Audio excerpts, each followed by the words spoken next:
On your Wednesday episode of Locked On Raptors, there's no doubt that the Toronto Raptors are an interesting team going into the 2023-24 season. But what are the most interesting parts of said interesting team? We'll examine those questions on today's show with Katie Heindl making her triumphant return to the podcast. Thanks so much for hanging. You are Locked On Raptors, your daily Toronto Raptors podcast, part of the Locked On Podcast Network, your team every day. Hey, what's going on? And welcome to another episode of Locked On Raptors, part of the Locked On Podcast Network, your team every day. It is Wednesday, October the 11th, and I'm your host, Sean Woodley. I've been covering the Toronto Raptors now for 10 seasons on various platforms. You can find all my work over on Twitter, or whatever the hell we're calling it these days, at Woodley Sean. You can find the show on Instagram at Locked On Raptors, and of course, come hang out in the Locked On Raptors Discord server. The link is in the description of the podcast. We would love to see you in there. We got over 200 little sickos talking Raptors ball day and night. I wake up, there's talk in there. I go to bed, there's talk in there. It's great. Come hang out and be with your friends, your little piggies who love the Toronto Raptors. They're all our piggies who we love very, very much. I'm one of those piggies. So come hang out in the little pig den, and we'll have a great time in the Discord. Also, a reminder, you can follow, subscribe to, rate, and review the podcast for free on your favorite podcast apps. Each and every day, you'll find the show, and you're on YouTube as well. Subscribe so you never miss an episode, and a big thanks to all our everydayers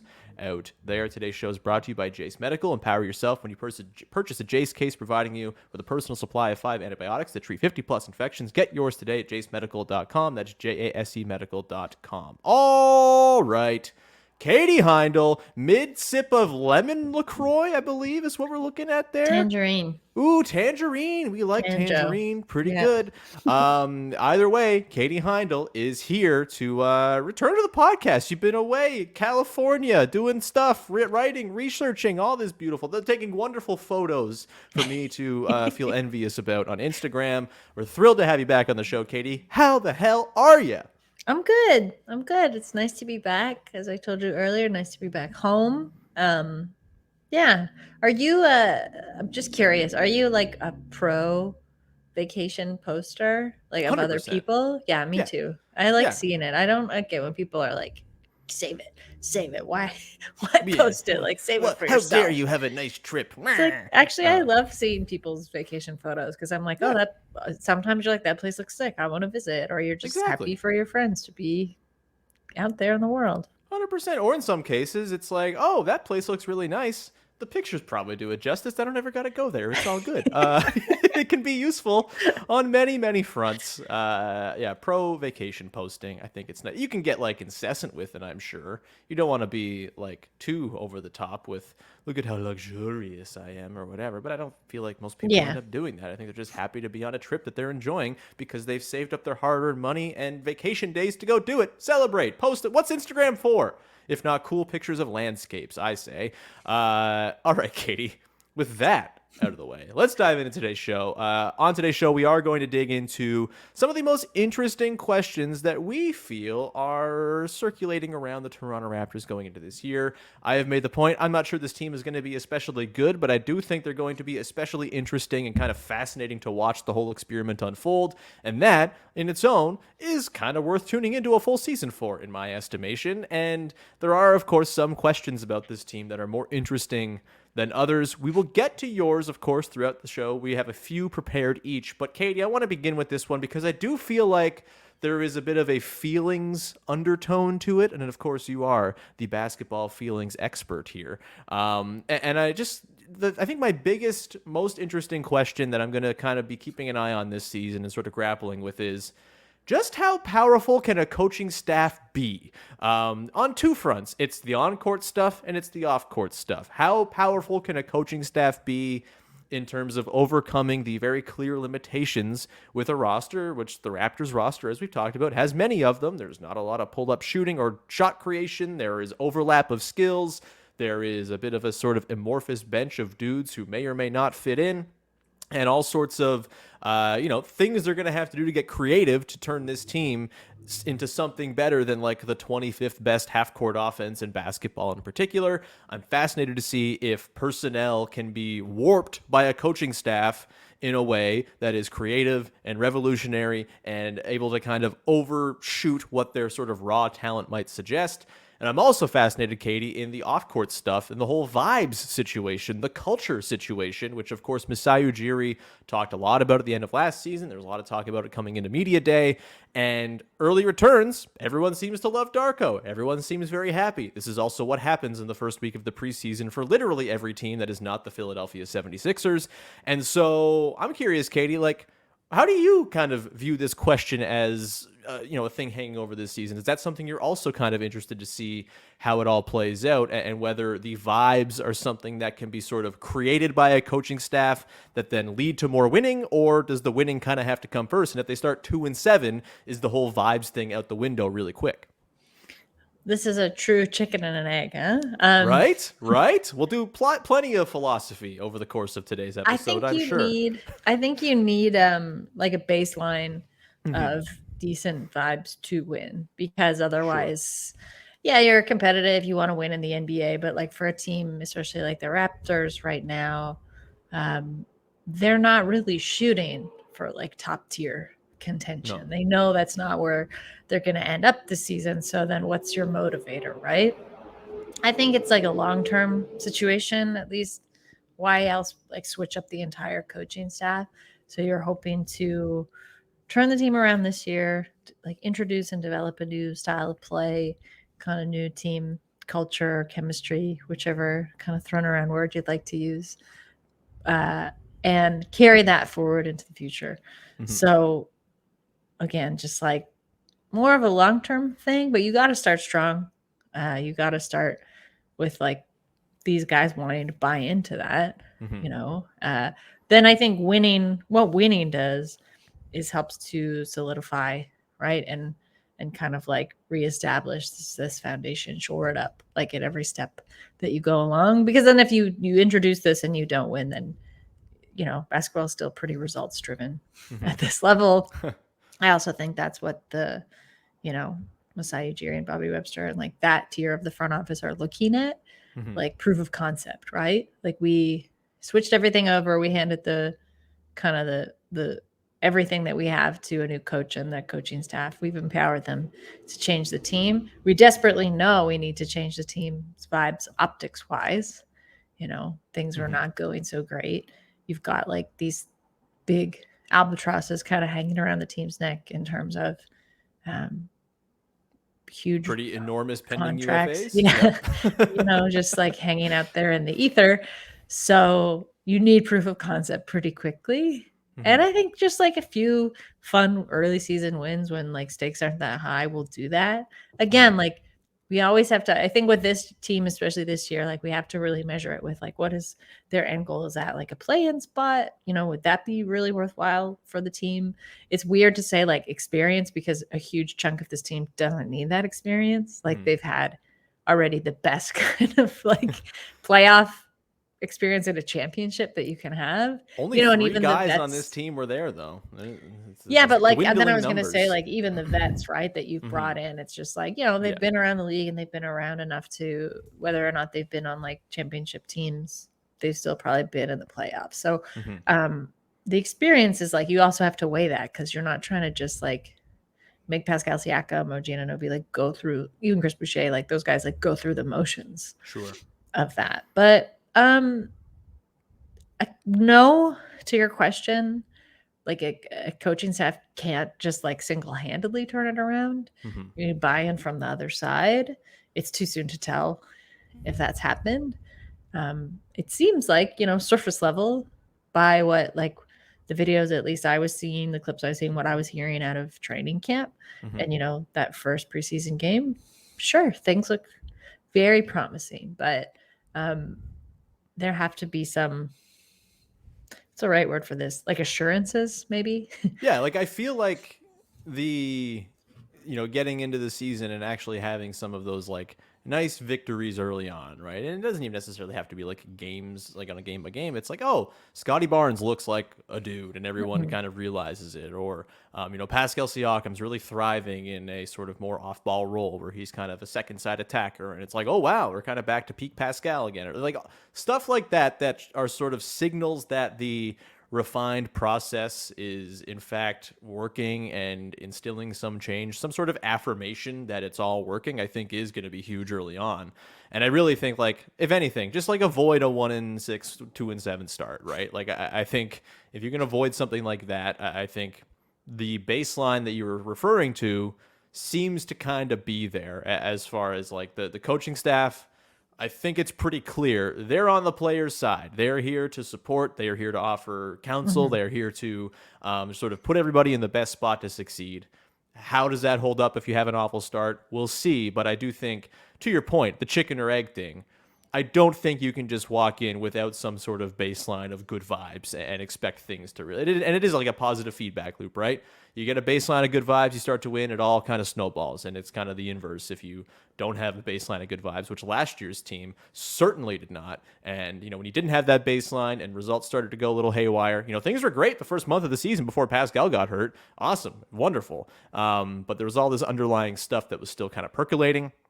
And then when you start to have bad results, if you don't have that baseline, that sort of underneath layer of good vibes and support, then things can really kind of go off the rails as they did last season. So we'll see.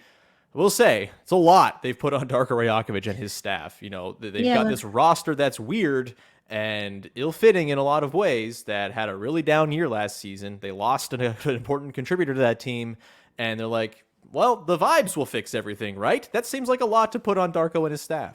But a lot of it is communication too. And I Mm-hmm. think that's something that was really lacking. If you want to talk about what wasn't there last No season, kidding. Yeah. I think there were hierarchies of communication under Nick Nurse. So, certain people being able to talk to him and certain people not actually having clear channels or opportunities to do that, or maybe opportunities that didn't feel as meaningful.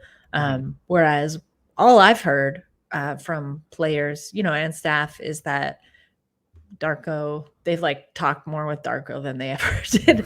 Like with Nick Nurse, like that's for some people who like were around Nick Nurse for more than one season, which I think is pretty telling. So that goes both ways. Like, yeah, if you're winning, that's great. You want to keep up the communication, but also like if you do get off to a slow start, which I will push back a little bit on because I don't think like that's the end of the world and it is like a very likely possibility. You also want those lines of communication open, right? Sure. Probably Sure. more than if things are going really well because you want to be able to kind of interrogate what's actually happening, whether that's like on the floor, in the locker room, wherever. And in terms of like what you said about this like kind of quagmire of a roster still, like people are going to have to figure out their spots and where they fit. And the only way to do that is by talking to the coaching staff and the coaching staff talking back. So I'm pretty heartened by that. Like, I think that will inevitably help with just like strictly vibe wise, because when people feel heard, they generally perform a lot better and they feel like, okay, this coaching staff has like my best interests at heart. For sure. And I'm generally with you that like a bad start shouldn't necessarily mean bad things are coming or that the vibes are destroyed. I am concerned, however, because one of my other interesting questions is something that will, I think, be just sort of thrown more into the ether if they get off to a bad start, which is the futures of their big pending UFAs. We'll get into that. And of course, Katie's interesting questions for the Raptors this coming season coming up in just 1 second. Before we do that, however, we should tell you about Jace Medical. Everyone should feel empowered to care for themselves and their loved ones during the unexpected. That's why Jace Medical offers the Jace Case. The Jace Case provides 5 life-saving antibiotics for emergency use, for travel, natural disasters, and give you peace of mind so that you are not just hoping you have access to medication in an emergency. Jace Medical makes sure you have the right medication in hand. Jace Medical is simple. They handle everything from the online evaluation to licensed pharmacy medication delivery and ongoing consultation and care with their licensed in-house physicians. Don't get caught unprepared. Get $20 off these life-saving antibiotics today from Jace Medical by using my code LOCKEDON at checkout on jasemedical.com. That's JASE medical.com. All right, we continue on here. Katie Heindl along as we roll through your first listen of the day. Thank you, as always, to the everydayers for tuning into the show. We love you. Go tune into yesterday's episode with Vivek Jacob as we took a look at the first preseason game. Tomorrow, Jamar Hines will be along, and we are going to play a little game of where are they going to rank. It's a bad name for the segment, but we're going to sort of try to parse where each of the members of the Toronto Raptors core players are going to rank on the team in certain statistical categories. That should be fun. But right now, we're talking interesting questions about this team going into the year. Many at play. Katie, my question dominated the first segment, so we will cede it to you. What is an interesting question that you are kind of pondering about this Toronto Raptors team going into the year? I wonder, like, in the same format as yours, I'm like, can ball movement fix the team? Can it fix some of the problems with the team? Can it fix a bit of a shooting slump? Can it fix communication? Can it fix identity question marks in terms of where people fit? I will say, again, like, real small sample size, but I was so happy to see the ball movement in that first preseason game against the Kings. Granted, the Kings really sat their starters early, but that's okay. It gave the Raptors an opportunity to run through the roster. But I liked it. You know, you didn't really have this kind of things like starting and ending with the point guard as we've seen, you know, in past years. I don't think there was a sequence where someone really like held onto the ball, you know, even in the half court, which also was like very nice to see, because damn, that's a place that they needed a bit of a defibrillator, for sure, right? So I'm pretty happy with it. I will always say, like, it is so generative. Like, good ball movement like that is like very generative of not just offense but defense. It's not really surprising that Darko is trying to really instill this in the team, just as like a accelerator for communication and gelling, you know, on the floor. It also forces a lot of decision making on the fly, which again, like, I do think that's something that Nick Nurse stopped trusting players to a certain degree, or he had a handful of players that I think he trusted to make decisions. And so I think that's where we saw a lot of stagnation, because it's like, well, the ball's in, you know, Fred's hands, like the decision making is going to flow through him. And that's kind of what it came down to, you know. And now it's like, well, you need to really instill that in Scotty, in Grady, like in Precious. Like, you need to instill that in even in like Gary Trent Jr., I'd say, who I know isn't like a new player in the NBA, but I still think of him as kind of like, doesn't really have the surest footing on this roster yet. But yeah, I don't think it's gonna fix everything. Or, I mean, I'll put it to you, like, do you think it could help a lot? Because I do. Yeah. I mean, we talked about this a little bit on yesterday's show, in that, like, I think the sort of core issue the Raptors offense is going to face this year will be the exact same as it was last year, in that teams are going to switch against them a ton. There's going to be a whole lot of sort of inviting of isolation basketball. And how do you resist the urge to have everything boiled down into trading off possessions between Scotty, Pascal, and O.G., trying to make something happen against a set defense with one guy who's kind of squaring up on you with all sorts of help ready to come? You know, I think the ball movement we saw in the opener, like, you know, a lot of what happened in that game was still that sort of issue of, hey, things kind of boil down to the Kings are switching everything. Can you make something happen one-on-one against somebody? But I think there wasn't a very creative way in which they ran that style of offense last year. And can you get a little bit more innovative in what's going on away from the ball when an isolation is becoming the sort of way of possessions being funneled by the defense? And can you get some interesting off-ball stuff happening on the weak side? Can you get Pascal Siakam sort of coming around a screen, you know, on the weak side, catching a pass from Scotty Barnes and making something happen? Like, I think we saw a couple of examples of that. You know, what does the off-ball cutting look like? What is the added space of running stuff through the high elbows with Jakob Poeltl or Scotty Barnes going to do for the back end? You know, I do think it seems as though there's going to be more intentionality to the way they play half-court offense, even if they're up against the same struggles. And I still think the lack of overall shooting is going to hurt their overall ability to make stuff happen away from the ball too, right? Like, defense is, you know, it's just the reality of the NBA. I know it's annoying to keep on hitting the three-point thing, but it's 2023. it's not even about volume necessarily. It's about, does a team care about whether a guy can hit a three on them or not? And right now, there's not a lot of those guys on the Raptors. And so ball movement will be awesome, and it will make things a little bit easier, make things a little, I mean, certainly better to watch, no doubt about that. Last year's offense was such a nasty slog. It was miserable, even if it's a little bit similar in terms of the shape and the way possessions go down. I think it will be more fun to watch for sure, but the effectiveness, I think, will be dependent on, catch and shoot 3-point shooting of guys and sort of making teams think, oh, we should probably worry about a Pascal Siakam corner three, or we should probably worry about, Scotty Barnes having a mid-range jumper that we have to kind of account for in our pick and roll coverages. Like there's a lot of stuff that goes into it, but this kind of goes back to my concern about sort of asking the coaching staff to fix everything. Is, there are roster limitations on this team. There are skill limitations. There are skill sets that just don't exist on this roster that exist on a lot of other teams. And it's going to take a lot of creativity to overcome it. But I am encouraged that they seem to be kind of taking what happened last year and saying, that's no good. We might not have the perfect solutions, but we got better solutions than that.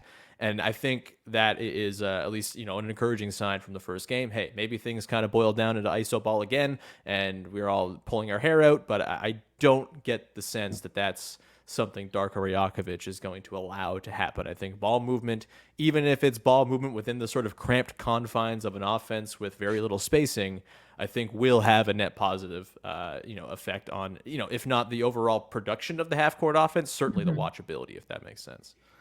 I mean, I also wonder, can they play really an ISO game? I don't know. I'm trying to think of like if Schroeder is like your starting point guard. I don't know that I've seen him.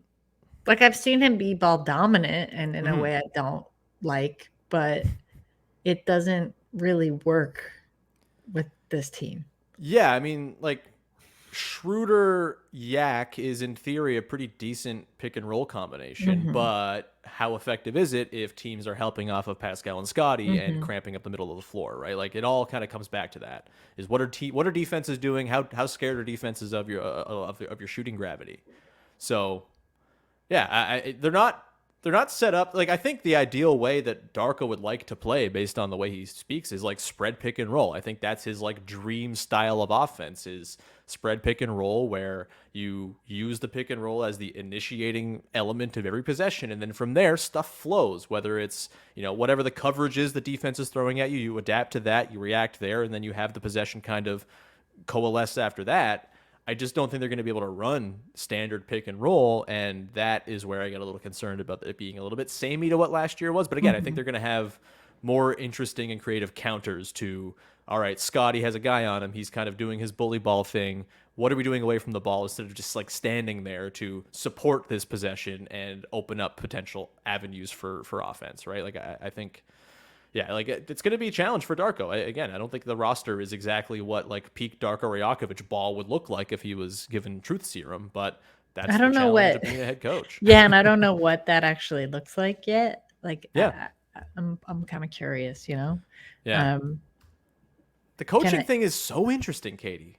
The coaching question, yeah. Yeah, there's a lot to sort of figure out here, and that's fun. Honestly, like I know I've been kind of a bummer in just like my general feeling about the team, because I don't think they're sort of they're set up to be terribly successful this year. There's absolutely a pathway for it to happen. I'd say that's just like being realistic, and I think the team can still have a worthwhile season. 100%. Without, they're so interesting. Like getting that in its own super is fun. Far. Like I think worthwhile is again, it's like goes back to proof of concept. It's like, how well can this team turn itself around from what it looked like last season? I think looks like success to me. Like, of course, winning is fun, but I think everybody should hedge their expectations a little bit of like where they end. They're gonna have, I'm sure, like hot streaks and nice runs through the season, but like where you think the Raptors are ultimately gonna end up, you gotta be a bit realistic about that stuff, about that, in order to go easy on yourself later on in the season. This is honestly the ideal type of season to go in with like very low expectations. If you go into this season anticipating 35 to 39 wins, there's a very good chance you're going to end up pretty happy at the end of the year, because those expectations stand a very good chance of being overshot. It's not a guarantee. There's a lot of stuff that this roster needs to sort through, and the sort of bigger overarching questions, which we're going to get to in a second, sort of hang over everything. But 2013-14 was not a season many people had high expectations. In fact, the expectations were through the floor into the mantle. And that became maybe the most fun season we've ever seen outside of the title defense season, in which, again, the expectations were, wow, Kawhi's gone, they're going to stink. Oh, no, wait, they won 60 games? Crazy. I think perfect season to go in with pretty low expectations, with the hope that you could have them superseded by the end of the year. Katie, we're going to come back on the other side. I want to talk about the looming FA question and how that kind of hangs over all of this like a bit of a stinky fart in the room. And we will do that in just 1 second. I'll give Katie a second to, you get a break from me while I tell you about our friends over at FanDuel, the #1 sportsbook in all the land. And right now you can snap into action with the NFL this season on FanDuel, because right now new customers get $200 in bonus bets guaranteed when you place a $5 bet. That's $200 in bonus bets, win or lose. If you've been thinking about joining FanDuel, there's no better time to get in on the action. Of course, the NFL season is ongoing, but there's plenty of other stuff going on too. You got the Major League Baseball playoffs. If, I had totally wiped baseball out of my brain after the Blue Jays loss, that would be a thing you could potentially throw some money on. Maybe you're not like me and are not feeling bitter and are actually eager to watch the Diamondbacks or whatever. You can go and throw some money on baseball. If you want to, there's the Toronto Raptors over-under that's out there. I think it's at like 36.5 at FanDuel. If you want to hit the over on that, by all means, that seems like a pretty decent bet. Kevin Pelton on yesterday's Low Post said it's like a very, very hard hammer the over type of team. That's exciting. Either way, you can do all sorts of stuff on FanDuel: spreads, player props, over-unders, and more. So visit FanDuel.com/lockedon and kick off the NFL season. FanDuel, official partner of the NFL and of Locked On. All right, closing it out, Katie Heindl along as we round out today's show, examining some of the most interesting questions hanging over this Raptors season. We probably won't get to all of them, but we can maybe try to rapid fire through a couple here. Katie, one that I have is, what the hell happens with this Pascal O.G. thing? And does it stand a chance of kind of poisoning the well for this Raptors season because of all the different ways it can go, right? There, at any time, Pascal can sign the extension. We heard something of a challenge, I suppose, from Masai Ujiri to Pascal Siakam as he looks to potentially get offered that extension, which he should have been offered by now right now already, but that's besides the point. Whatever. OG, really good player, pending UFA. Lots of teams are going to want OG Anunoby's services. Can the Raptors afford to go into the offseason without the assurance that he's going to be on the team? He's not going to take the extension that they are legally allowed to offer him under the CBA because it's just not enough scratch. What does a 5-game losing streak in December mean for this very question? Do they make grand pivotal decisions based off of the sort of ebbs and flows of a season? Because they're kind of have to, because they're getting to the end of this decision-making window, and that their patience and kicking the can down the road has left them with a spot where they might have to be in a spot where they overreact to stuff or make decisions based on a small sample of a season that might not be all that indicative of what's going on. The other thing with OG, Katie, is I do wonder how hot his name will be around the deadline, whether the Raptors are going to try to move him or not. I keep on thinking about the Jokic factor and how OG has been historically one of the very best Nikola Jokic defenders in basketball. The Western Conference is going to be loaded with teams trying to go through Denver to make an NBA Finals, and any one of those teams is going to have some sort of Jokic antidote of some persuasion. No one is going to stop Jokic entirely, not even OG. But does that lead to some sort of bidding war at the deadline for OG's services by teams that realize Jokic stands in our way? Do the Raptors end up getting a windfall that otherwise didn't seem like they were going to get because of that? There's so much stuff with this Pascal OG stuff coming into the year as both pending UFAs. It's fascinating. It can go a million different ways. It would be a lot easier if they just extended Pascal now and took that question off the table. But Katie, how do you kind of reckon with the pending UFA-ness of the 2 of the 3 most important players on this Raptors team a year after they went into free agency with 3 of their 5 most important players as pending UFAs? One of my other outstanding questions was just like, what is OG's role in the Right. team? For a lot of the first part of that game, that Sacramento game, he was mostly a spacer, so he didn't really touch the ball at all. He looked good when he did, more in the second half, but I wonder. And this isn't like to instill panic, but like a part of me just, reading the room a little bit, why you don't extend Pascal. And then you have this OG question does the front office want to keep it a little bit loose? Do they want to keep their options open? Like, are they looking already to a future that's more just focused on Scotty Barnes, and building around him and a new coach? And then to do that, do you accept the fact that like Pascal might walk and you try and trade OG and Anunoby for, as you said, like a windfall quote? But Yeah. I mean, you might not be able to as well because he has 3 months left on his contract at that point. And, yeah, that plays into value too. I just think there's probably a reason beyond like this line of like wanting people to be less selfish as a reason to not extend somebody. Sure. I also think like look to OG and Pascal for their own kind of personal motivation. Do they want to be on a team that's not really clearly going to be competitive for the next X amount of seasons when they're pretty much in the primes of their careers and probably the most in demand they ever have been? I know Pascal said he wants to stay in Toronto, and I'll take him at his word at that. But like, also, like, are they going to be more like competitively fulfilled somewhere else potentially? Like, that was always my question last season too, even before Darko came in. I was just like looking at the two of them and how they seemed pretty dissatisfied with how things were going. I think that would naturally make anybody kind of look around and be like, okay, well, my chances are maybe better on these other teams to like have another shot at a title.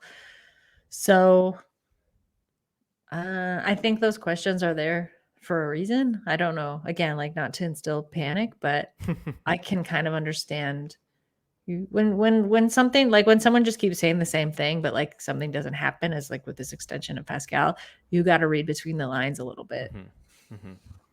Yeah, it's totally possible that they come out of the gate, they're 8-2, and everyone's super happy, and they're like, you know what, Pascal, we've seen enough, let's go, and like that's taken care of. But there's also every possibility that it just kind of hangs over, and I don't really know what the front office is doing with this. Like, it just seems so bizarre that they've invited these massive overarching questions into a season where it was supposed to be kind of about having a fresh start. These are the questions that dominated so much of last year too.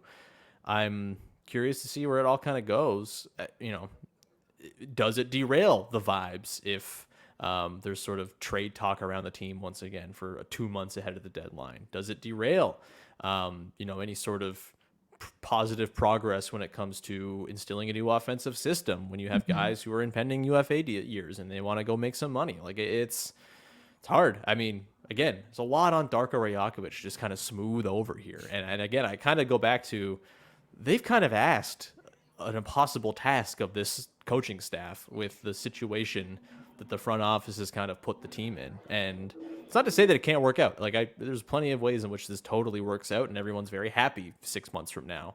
But there's just as many ways in which this becomes kind of an abject disaster. And, you're kind of sitting there with two of your three most important players and no certainty as to their futures with the team or what you can even get in return for them if they are going to be headed out the door. So crazy stuff. Kate, do you have any other sort of honorable mention, interesting questions? We kind of went long on a few of them today. There are certainly more that we'll get into at some point over the course of the run of the podcast and the lead up to the season, but any other ones you want to just quickly throw out there just as food for thought? Not really. I haven't seen enough yet, honestly. Yeah, that's fair. I mean, I guess like Malachi is like always a question mark, which sucks. It's not really a question mark at this point. I think it's just an exclamation point of no. I want to see Otto play. Yeah. For the sake of Otto. That's just a very personal question mark. Precious, once he's back, to being able to play again. Just really curious to see how he'll kind of function. under this front office. I'm not front office, rather this new coaching staff. Yeah. So the Otto and Precious things, I think, kind of a little bit go into one of my like lingering questions, and we'll probably have a bigger sort of conversation about this. But it's just like, can the Raptors actually get back to their developmental ways? There's been such a stagnation of that the last couple of years. 905, I think the disconnect with the 905 is kind of dating back to the COVID season and just sort of not really having much of a pipeline, not really having the proper environment within which to operate. It sounds like Darko Rajaković and Eric Corey are on the same page. That sounds great, very promising. You hope to hear that on media day. It's also a media day thing, so take it with a grain of salt. But like Precious, like Otto is obviously not a developmental piece, but I think how much he plays might kind of inform how much the other sort of more developmental pieces on the team are playing. And, what's the reaction to that? If Otto's soaking up minutes from Grady Dick or he's soaking up minutes from Precious Achiuwa, how does that sort of inform what their intentions are, what their plans are, all of that? Do we see, this was a big topic of discussion in the Locked On Raptors Discord yesterday, was how much does Grady Dick play this year? And like, I think he should be playing 15 to 20 minutes a game because he is a type of player who I don't think at Raptors 905 he's really doing much to sort of advance his development. His career is going to be as an amplifier of good players. And what better place to play him in than on a team that badly needs some shooting and could use a little amplification? I think playing him, yes, there will be some defensive struggles, but I also think he's like a smart player, has kind of a good head on his shoulders, knows where to be, knows where to stand, all that stuff. So how does Grady Dick get used? I think, I expect there will be more of a developmental focus for sure, just because there was so little of it when 7 players were playing every night last season. But how far does that extend if they're losing games? And, is there sort of urge to get wins on the board going to come, creep back in? It's very interesting. The developmental stuff is a whole thing we'll save for another day. But Katie, this was delightful. Thank you so much for hanging out. Do you have anything you want to promote for the good people out there? No, you can read Basketball Feelings. I've got a couple of interviews coming up to get back chugging with Dime. I've got an exciting, I won't say anything more than that, interview on Friday, some Canadian content. Yeah, but you can read Basketball Feelings in the meantime, basketballfeelings.com. Amazing. Everyone go check out Katie's wonderful work. Be a paid subscriber. Pay Katie money to read her work. It's great. It's totally worth the money. It's unbelievable. You can find me at Woodley Sean. You can follow the show on Instagram at Locked On Raptors. You can go to the Locked On Raptors Discord server. Link always in the description. Come hang out. We'd love to see you in there. That'll be the place where I'm talking about games for the most part throughout the season. So if you want my sweet in the moment takes, which I know nobody can get enough of, the Discord will be the place for those. And we'll be back again tomorrow. Jamar Hines will be along. Once again, we're going to try to figure out where each member of the Raptors is going to rank in various point categories. We got lots of fun stuff as we head into the final couple weeks before the season here on deck. Thank you so much for tuning into the show. I guess as we record today, we are 2 weeks away from opening night for the Toronto Raptors. Wow. That is thrilling stuff. Hell yeah. Let's go. Thank you for tuning in. We'll talk to you again on Thursday with another episode of Locked On Raptors. Bye-bye.